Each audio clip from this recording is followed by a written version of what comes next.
Welcome back. And now to northeast Nigeria. Torrential rainfall has rendered several people homeless in the Jajare and Ngelazarama communities of Fune local government area of Yobe State. Residents say the downpour, which lasted for over 5 hours, dispossessed them of their livestock as well, including valuables as well as foodstuff, amongst other items. Narrating their ordeal, victims of the disaster attributed the flood to poor drainage systems in both communities and called on the government at all levels to come to their immediate aid. According to them, the two communities lack the necessary drainage system that can withstand any heavy downpour of rain. In the meantime, the Deputy Governor of the state, Engineer Abubakar Aliyu, who visited the communities to commiserate with them, said the state's emergency management agency, SEMA, has been directed to take stock of the destruction and urgently recommend palliatives for immediate approval and distributions for the victims.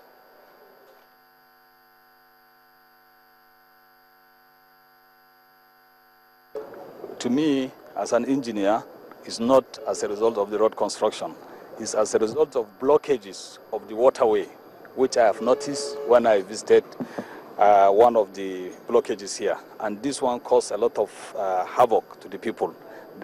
Debris came and blocked the entrance. And I have directed the Ministry of Works to come and assess the situation, like I said earlier, and see what leads to this. But these are the kind of assessment that engineers do, and I believe they will do that and they will come out with but as they are doing it, they will do the remedial work now, because they will never be able to do the actual work in this month of August, because August rain comes every now and then.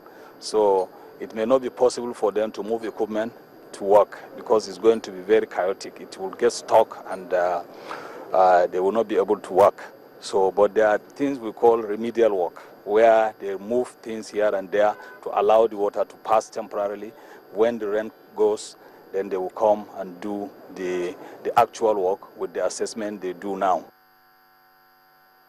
Deputy Governor of Yobe State, Engineer Abubakar Aliyu. From the northeast, we come back to the southwestern part of the country, and Lagos State to be exact. The Lagos State Environmental Protection Agency, LASEPA, says it is clamping down on offenders of environmental pollution laws. The agency has begun sealing business premises, places of worship, factories, as well, and the general manager of the agency, Engineer Adebola Shabi, who spoke to News Across Nigeria in a phone interview, says the exercise will continue. Take a listen. Before we go to the stage of selling, we must have given them a series of directives, and they have failed to comply to the agency's directives. And that was why we went out the other day to clamp down on all these people. Because, you know, when you talk of environment, I always say to people, environment belongs to every one of us. And there's need for us to show little love to the environment. Because if you show love to the environment, we all live peacefully here.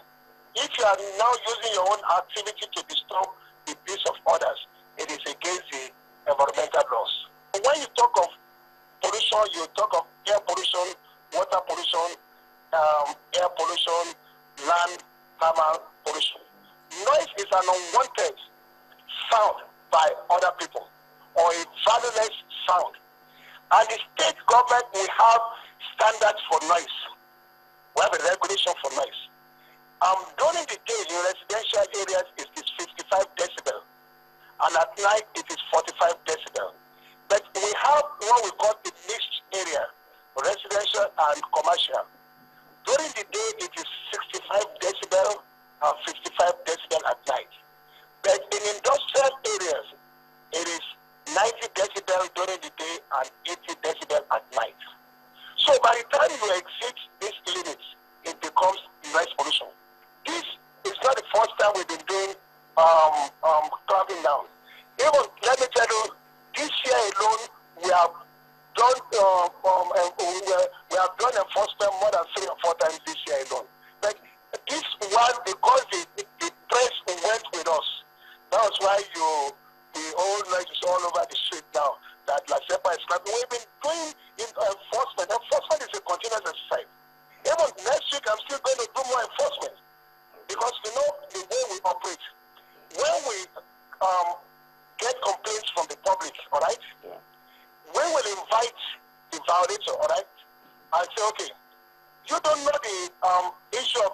corruption in this state. Then we now start to explain the standards and give that person or that religious house or the hotel or anything, we give them directives, go and reduce the number of speakers, go and remove your speakers outside, go and remove this and that. We give them directives and give them maybe 7 days, 14 days to do all this.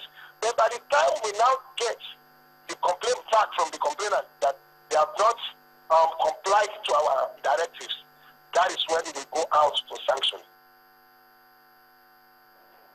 That is the General Manager of the Lagos State Environmental Protection Agency, LASEPA, Engineer Adebola Shabi, responding to questions that we posed to him earlier on the state of affairs concerning their shutting down of places of business and worship centers because of noise and air pollution. And one of the things he said was that they work on complaints by members of the public, and after investigation, they will then give warnings and instructions to those places who are said to be airing, and it's in the failing of that that eventually those places could be sealed up until they follow the due procedure.